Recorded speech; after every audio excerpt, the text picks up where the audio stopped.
combien de pages je lis en 8 heures de train. On a fait Sanremo-Lyon en train, mais en fait on n'avait pas beaucoup d'argent puisqu'on a tout dépensé en vacances, donc on a pris les trains les moins chers et on a fait 12 correspondances. Donc premier train de 10 minutes avec une petite pause au café pendant la correspondance, et ensuite on avait un train de 1 heure entre Ventimille et Nice, et là le paysage était trop joli, vraiment on voyait toute la côte. Bon, parfois il était dans des tunnels, mais sinon on voyait toute la côte, c'était trop joli, donc j'ai pas du tout lu.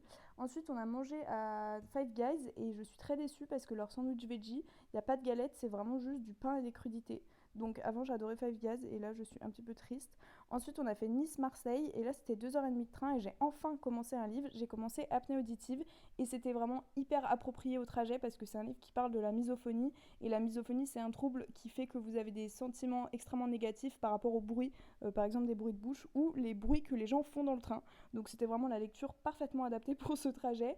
Et j'ai trouvé que c'était vraiment très bien fait. On sent que l'autrice, elle souffre de ce trouble-là parce qu'on ressent vraiment l'émotion du personnage. Et la plume est assez simple à lire, donc ça m'a vraiment tenue en haleine pendant mes 2h30 de train, donc c'était parfait. Ensuite, on est arrivé à Marseille, qui était la dernière correspondance, et profitons de cette vue pendant quelques instants, une de mes vues préférées.